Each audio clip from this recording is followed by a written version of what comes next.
We hear from the Iowa football coordinators and give you a look at why this Iowa team can run the table and make the college football playoff.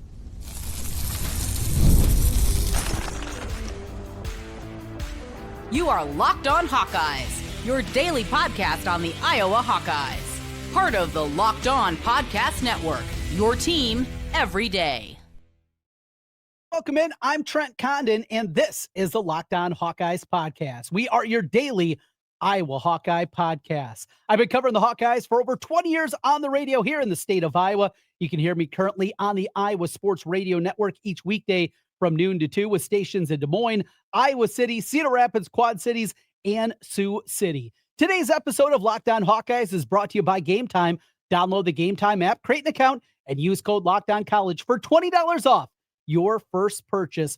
Today, we're going to take a look at basketball. Yeah, the season begins next week. We'll take a dive into that for you and give you expectations for this basketball season. John Bohnenkamp will also join us from the Associated Press on the Iowa beat, his thoughts on Iowa football. We begin today, though, with the conversations from yesterday as we heard from the coordinators for Iowa football.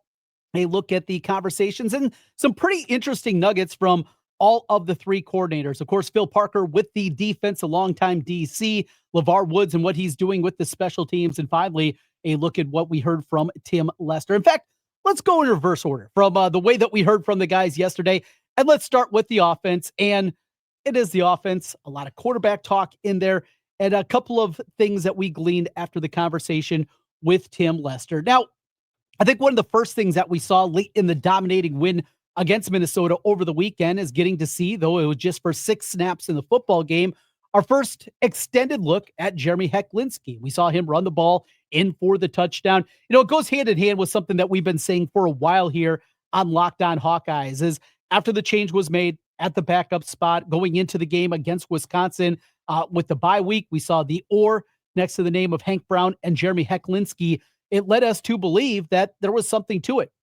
And when the question came up, one of the things that Tim Lester mentioned most was that he's practicing well. He's doing the things. He's stacking it up. And one of the things that I really like that we heard is him off script. We've seen now in these 2 years of the new offensive coordinator with Tim Lester that this offense looks much different. And it looks different because, A, play calling is better. Scheme looks much better.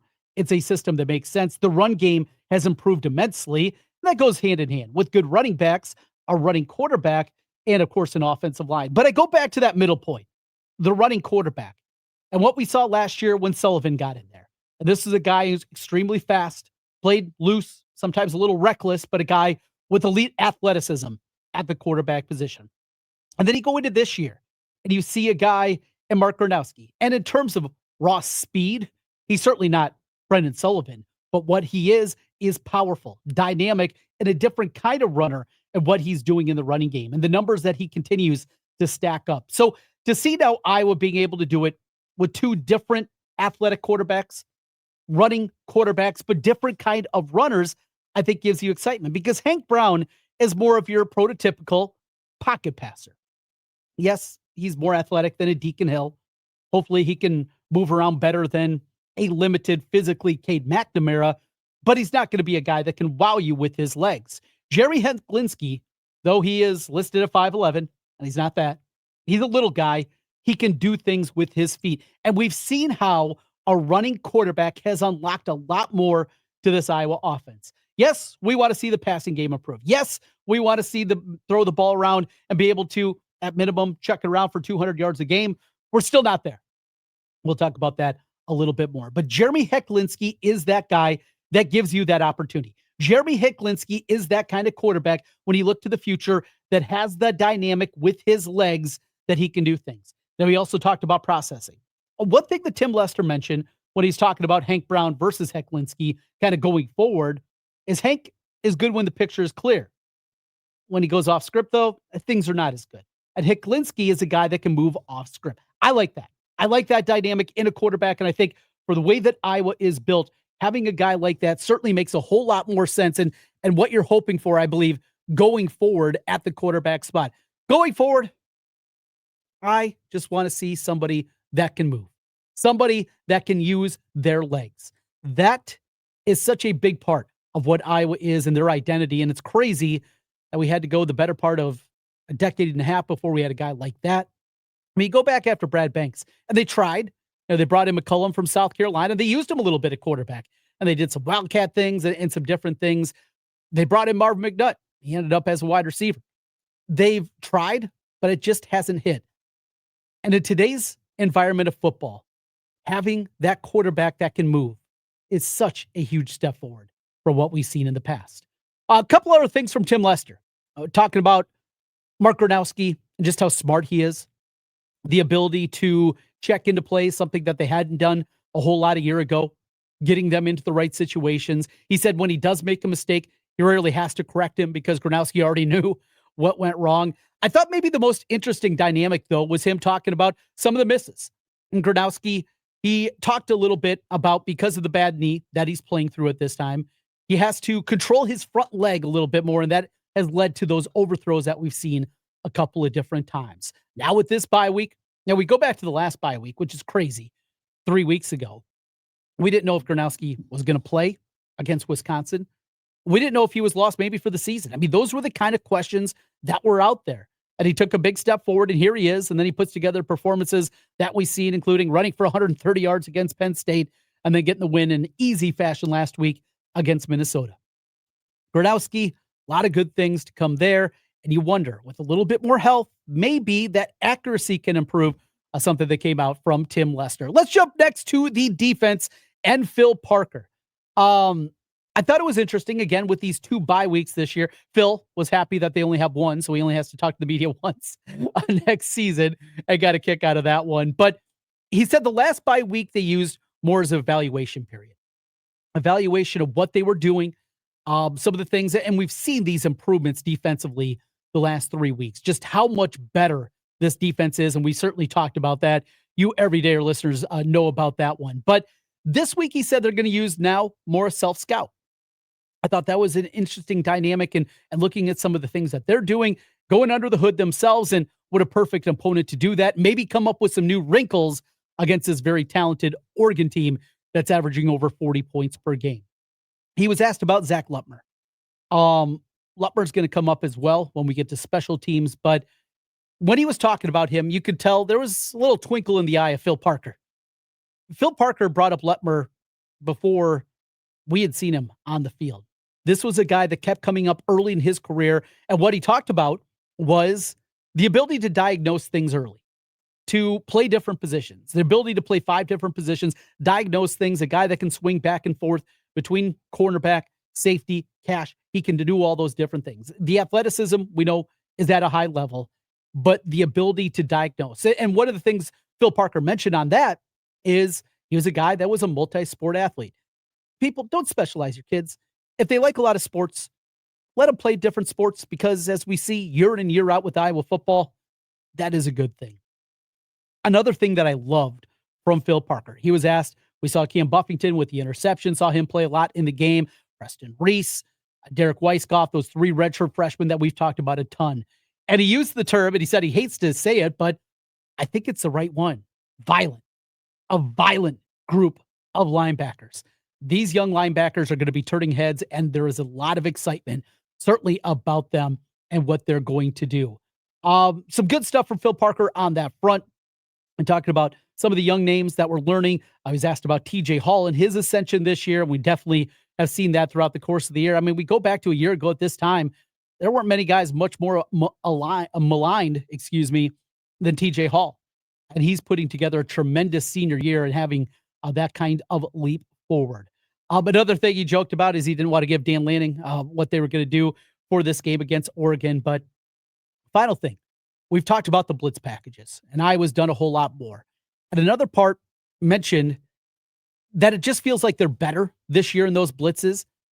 And Phil talked about something that Norm Parker taught him is you don't want to just send a guy, to paraphrase, but what you want to do is a guy that can get there. Not just generate pressure, but can actually get to where you're going.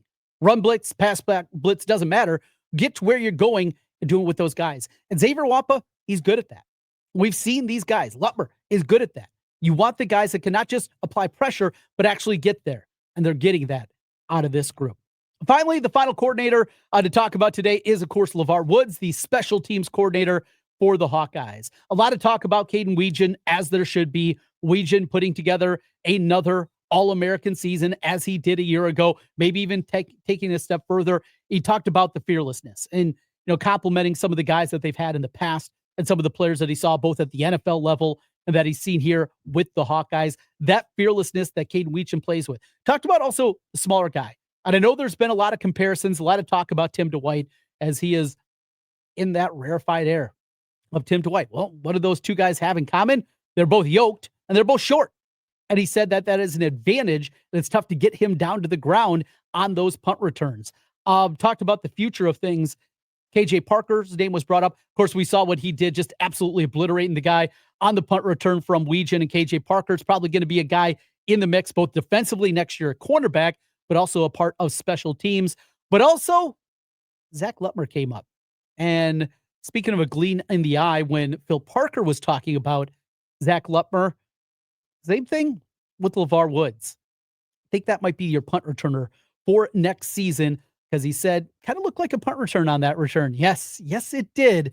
Lutmer, maybe a guy that we're thinking about going back there and taking over next year when we see Kaden Wetjen depart. Finally, the specialist, Drew Stevens, breaking the field goal record. But maybe the biggest thing is Reese Dakin. You go back to a week ago, punt goes into the end zone. TJ Hall should have covered that one up. Still, this has not been a sterling year for Reese Dakin. And it's something that we talked a lot about in the offseason. Dakin wasn't great last season. Tory Taylor's first year was in 2020. There was nobody in the stands. He did it in front of tens and hundreds of thousands of people. Not the case for Tory Taylor. And here's year number 2. Remember, Tory had some struggles during that sophomore campaign before tremendous last 2 years at Iowa. Reese Dakin, it's not a problem with his leg. He's got plenty of leg. That consistency, understanding what it takes game in and game out, day in and day out, that's the next step for Dakin, and he's going to get there.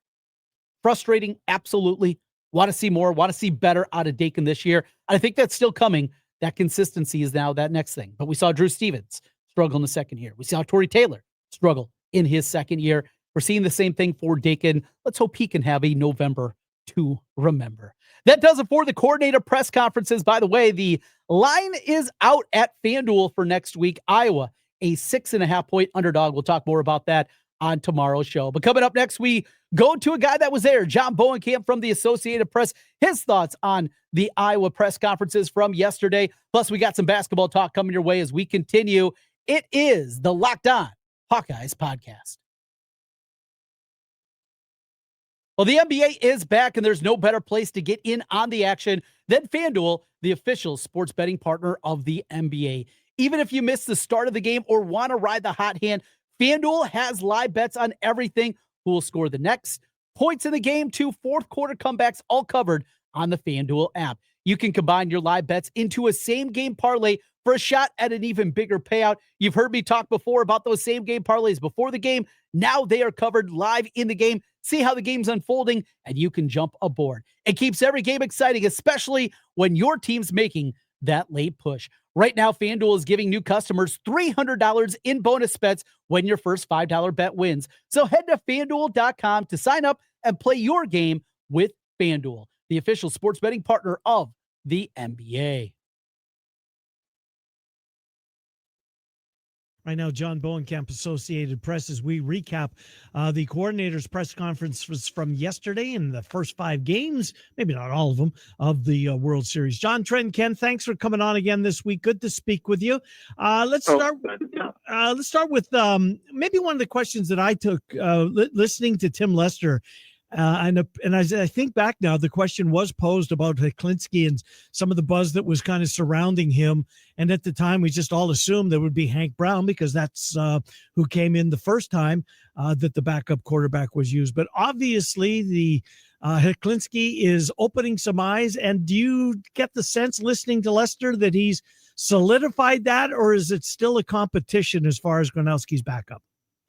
You know, it's probably still a competition, but I think he's got a pretty big step ahead. And I mean, you saw the other day, late in the game when he got in, what he could do. And you know, when you think about it, where we were back in August, everybody thought, okay, Hank Brown's the number 2.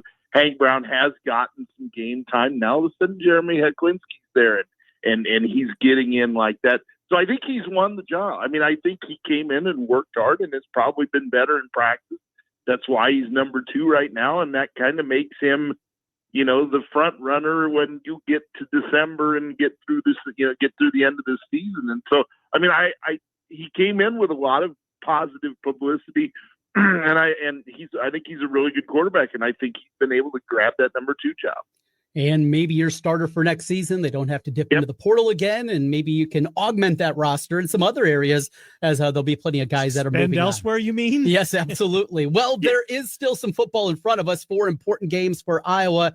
We know Mark Gronowski is going to be the guy. Health aside, he's going to be them. Hearing Lester yesterday talk about him, saying, he corrects himself before I even have a chance to correct him. But the question was kind of posed, is there more out of this passing game? I thought it was interesting. He said he's still kind of working on that recovery, and a part of that is that step through, that follow through it and finishing there.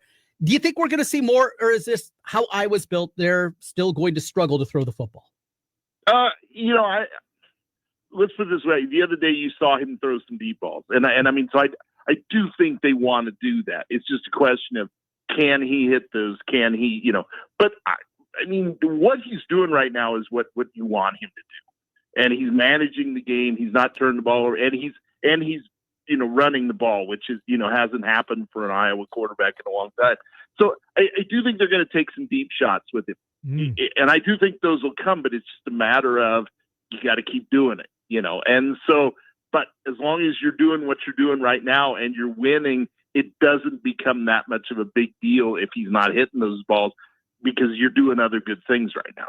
Reese Vanderzee, is he all the way back, and is his workload, do you think it's going to ratchet up here in the final 4 games? Anything on that from Lester? No, but I think, I think you saw the other day. I mean, you saw the plays he could make. Yeah. And so I do think he is back. I think he is at that point now. Okay, now, you used him the other day. You got something out of him. Now, what more can you get out of him? And so, again, I think that passing game and, with Reese Vanderzee, what do they do with Kaden Wetjen here in the next couple of weeks? Keep using him. So, yeah, and exactly. I'm like that too. Find ways to get him the ball. And so, again, I think now there's more options opening up right now for this offense as you get out of this off week, which I'm sure they'll probably work on some things and then get ready for next week. And then you start maybe seeing some different things and different wrinkles out of this offense. And I think it was just a point of getting Gronowski comfortable, getting Vanderzee back, now finding out what you can do with Kaden Wetjen, do all those different things. And I think that this offense just kind of continues to evolve. Listening to Phil Parker yesterday, Phil's dry. He's not a guy that's going to give you, oh, look at that quote, those kind of things. But you could feel the confidence that is building with him, with this group, and you can see with the players certainly on the field. It's incredible going back to what we saw earlier in the year, that first half against Rutgers, and what this team is. They're whooping people. Xavier Nwankpa looks like a different guy.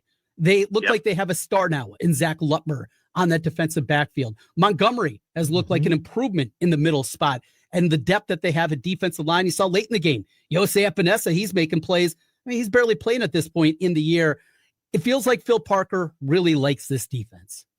Again, evolution, just like I was talking about with the offense, you're seeing this defense kind of evolve. And you talked about the secondary, and you talked about the plays that Xavier Nwankpa is making, which again, I'm like, this is the best he's played since he's been there.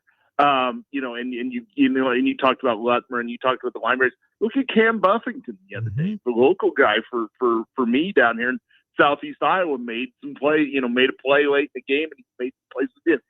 So again, he's starting. I think you're kind of knowing who you can play and who you can trust, and who you can, what you can do with these guys. And so again, there's an evolution there with this defense, and I think again it's at its best right now. And you think back to 3 or 4 weeks ago, they're not making big plays. Now they're making big plays, and so again, this defense has grown, and now he knows what he can do with that. You mentioned the Final 4 games that they've got left. Obviously, Michigan State at home, and then Nebraska. Nebraska looks really bad. Oregon, if Oregon were to play USC, neutral field, I think Oregon would win the football game. But just the fact that Iowa's got to go west, does that make the Oregon game a more of a winnable football game because of that variable, do you think? I think it makes that game like the one that you really got to get. I don't think you want to drop that and then have to go west. You know what I'm saying? It's like, I think you want to,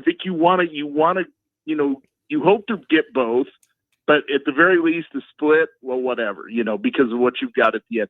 But I think that, again, we always know how Iowa teams travel when they go west and have to play a game, not a bowl game necessarily, but just a regular season game. We know what kind of trouble they've come into. So that's why I don't think you want to drop that Oregon game. I think you want to win that game and then go west. Now you've got a lot of momentum at that point. Mm-hmm. So, again, this is a big stretch coming up for them. Hell yeah. A lot of important games. Yeah. What's more likely, John? Iowa finishes this thing. They go 4-0, or they spin their wheels in November and they go 1-3. What's more likely in your mind?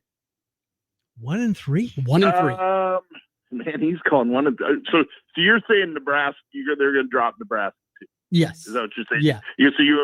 I'm going to go with, I think they go 3-1. Well, that wasn't the question. You only get two choices. So I'm going to lean more towards the 4-0. Yeah, I guess when you put it that way, Trent, you almost have to. I hated to be a Hawkeye homer because that was kind of my thought too. I think that's more likely than 1-3. Look, 4-0 is still unrealistic. Sure, but 1-3. Yes. It is unrealistic, but if you can get those first two, oh yeah, then Ooh. So so like I said, I'm going to lean 3-1. So I'm going to lean closer to the 4-0 is more likely to happen than 1-3s. I don't see 1-3 happening. I think this is a really good team right now, and again, health is always a situation there that kind of determines where this goes. Because if you start getting guys hurt, and then who knows what could happen, but as this lineup is made up right now, I think 3-1, 4-0 is more likely. So. Fascinating stuff. It really is. John Bohnenkamp joining us, Associated Press for John. John, enjoy the weekend off for you. We will talk to you in a couple of weeks. Thank you, John Bohnenkamp. All right. Have a good one. Yep. See ya. Good to talk to you. John Bohnenkamp, Associated Press. Thanks as always, John Bohnenkamp, for joining us, breaking things down as the beat writer for the Associated Press on the Iowa Hawkeyes. He is also on the beat for the basketball team. Expectations and a new ranking for the Iowa women. We'll talk about men's and women's hoops when we come back. Locked On Hawkeyes.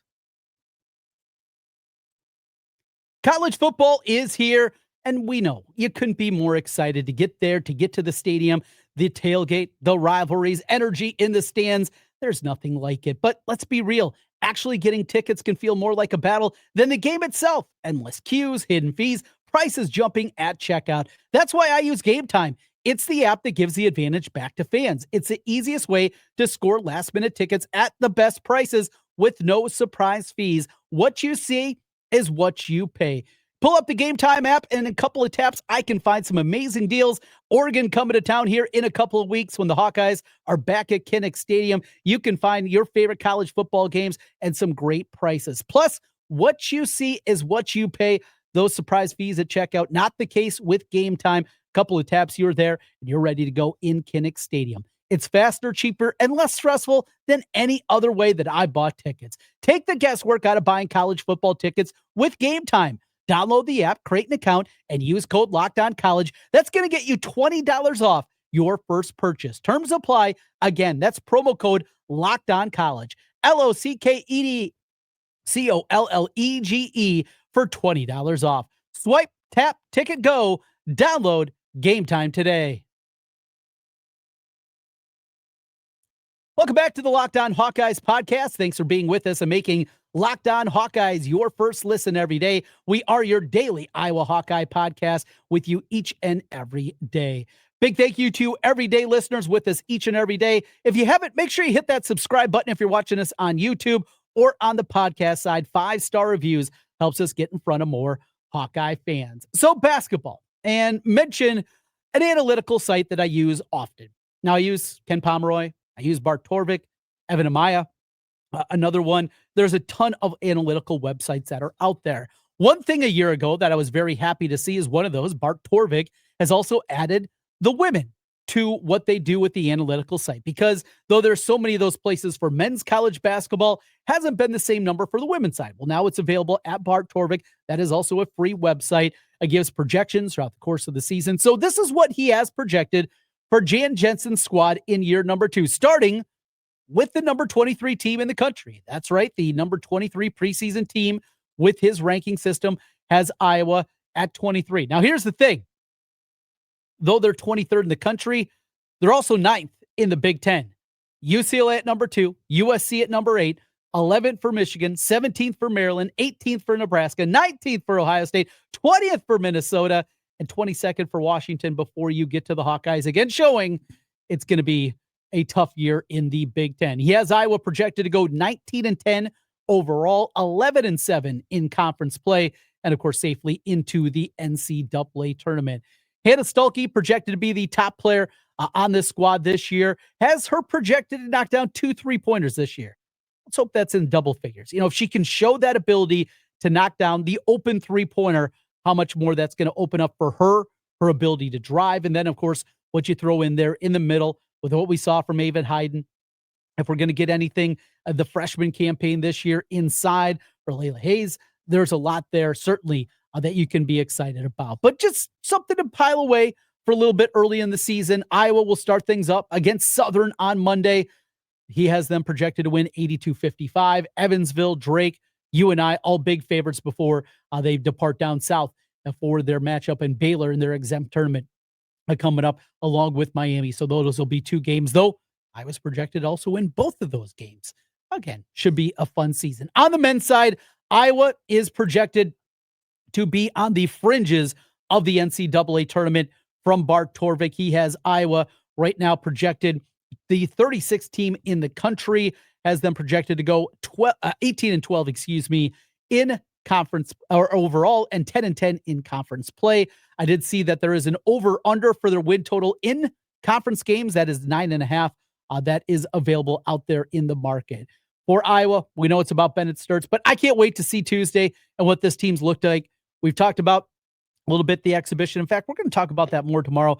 Some more nuggets that I heard from the exhibition game that they played, the scrimmage game against Texas Tech, a preseason top 10 team in Iowa. Though they didn't win it, Texas Tech won that game. Got some news and notes coming in from that one. Since it is a bye week, we will have a lot more basketball coming up. In fact, we will have that for you later in the week on one of the shows, as we're going to dive in, have some interviews that I've conducted when I was there last week for Iowa Basketball Media Day. We'll pass those along to you again later in the week.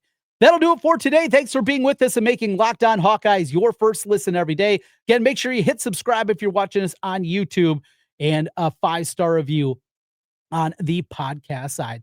For your second listen of the day, make sure you check out Locked On Big Ten. Craig Sheeman breaks down the most exciting conference in college sports, the Big Ten, from the rivalries to championships and everything in between. Find Locked On Big Ten on YouTube or wherever you listen to podcasts. All part of the Locked On Podcast Network, your team every day. Thanks for being with us. We'll talk to you again tomorrow. Until then, go Hawks.